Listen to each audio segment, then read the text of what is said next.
Dang Hyang Markandia di samping beliau seorang yang sista atau orang utama karena ahli kitab suci Weda, juga beliau adalah orang suci yang sudah mendapat kepercayaan umat.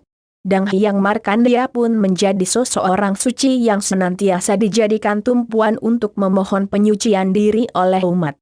Dalam perjalanan sucinya beliau sebagai cikal bakalnya mendirikan Pura Basukian sebagai pura yang paling awal didirikan di Pura Besakih. Setelah itu barulah Dang Hyang Markandia berasrama di Taro yang kemudian menjadi cikal bakal berdirinya Pura Gunung Raung di desa Taro tersebut. Pura Gunung Raung ini terletak di antara Banjar Taro Kaja dan Banjar Taro Kelot. Pura ini menjadi perbatasan dari kedua banjar tersebut. Desa Taro ini terletak di Kecamatan Tegalalang Kabupaten Gianyar. Pada umumnya letak pura di desa kuna di Bali adalah di hulu dan di hilir desa. Pura Gunung Raung ini terletak di hilir atau teben dari Banjar Taro Kaja dan di hulu atau wan Banjar Taro Kaja. Pendirian pura inilah yang ada kaitannya dengan riwayat perjalanan Resi atau Dang Hyang Markandia dari Jawa Timur ke Bali. Dalam Lontar Bali Tatwa diceritakan perjalanan Resi Markandia dari Jawa Timur ke Bali. Pada mulanya Resi Markandia berasrama di Demalung, Jawa Timur. Beliau mengadakan perjalanan suci, Tirtayatra, ke arah timur dan sampailah beliau di Gunung Hyang. Di tempat ini beliau tidak mendapatkan tempat yang ideal. Selanjutnya, Resi Markandeya melakukan perjalanannya ke arah timur lagi. Dalam perjalanan menuju ke timur itu beliau menemukan tempat di Gunung Raung, Jawa Timur. Di tempat inilah beliau membangun asrama untuk beberapa lama. Di asrama Gunung Raung, Resi Markandeya melakukan samadhi.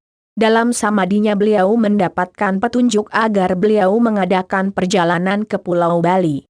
Petunjuk gaib itu beliau laksanakan. Pada suatu hari yang baik beliau mengadakan perjalanan ke Bali diikuti oleh 8.000 pengikut. Sampai di suatu tempat dengan hutannya yang lebat beliau berkemah dan membangun areal pertanian. Namun entah apa sebabnya sebagian besar pengikut beliau kena wabah penyakit dan meninggal. Tinggal hanya 4.000 pengikut saja. Resi Markandeya kembali ke Jawa Timur mohon petunjuk pada Sang Hyang Pasupati. Setelah melalui samadhi Resi Markandeya mendapatkan petunjuk bahwa kesalahannya adalah tidak mengaturkan sesaji untuk mohon izin merabas hutan. Setelah itu Resi Markandeya kembali menuju Bali dan terus menuju Gunung Agung atau disebut juga Ukiraja.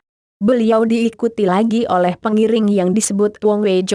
Sampai di Gunung Agung beliau mengadakan upacara dengan menanam pancadatu di Besakih yaitu di Pura Basukian sekarang. Setelah itu barulah beliau membangun lahan pertanian dengan hati-hati untuk mengembangkan kehidupan agraris. Pengembangan areal pertanian terus dilakukan oleh rombongan Resi Markandeya sampai ke Gunung Lebah. Sampai ke desa Puakan, di desa inilah beliau mengadakan penataan kehidupan petani seperti pembagian tanah, DLL. Desa itulah terus bernama Desa Puakan.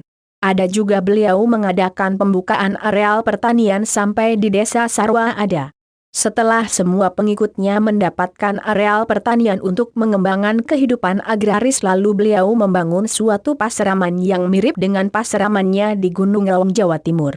Setelah itu kembali Resi Markandeya mendapatkan beberapa kesulitan. Untuk itu Resi Markandeya kembali ke Jatim dan mengadakan samadhi. Dalam samadhi itulah beliau mendapat petunjuk agar melakukan samadhi di paseraman beliau di Bali.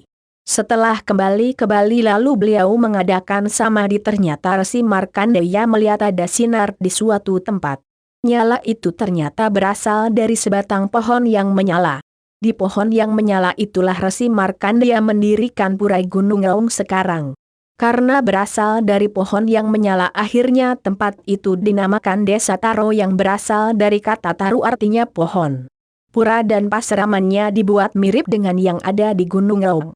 Karena itulah paseraman dengan puranya diberi nama Pura Gunung Raung di Desa Taro sekarang.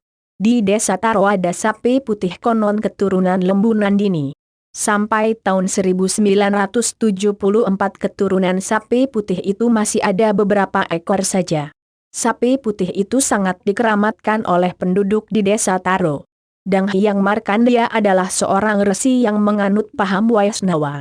Tetapi dengan adanya sapi putih itu dapat ditarik kesimpulan bahwa Resi Markandeya juga amat menghormati keberadaan paham Siwaistis yang memang merupakan suatu sekte dalam agama Hindu. Sekte itu adalah sampradaya atau perkumpulan perguruan non-formal untuk mendalami ajaran agama Hindu yang merupakan agama yang terbuka untuk siapa saja. Masing-masing sampradaya memang memiliki ciri khasnya sendiri seperti ista dewata yang dipilih dan sistem adhikari atau metode pendalaman kerohanian. Tetapi dasarnya semuanya sama, yaitu kitab suci Weda.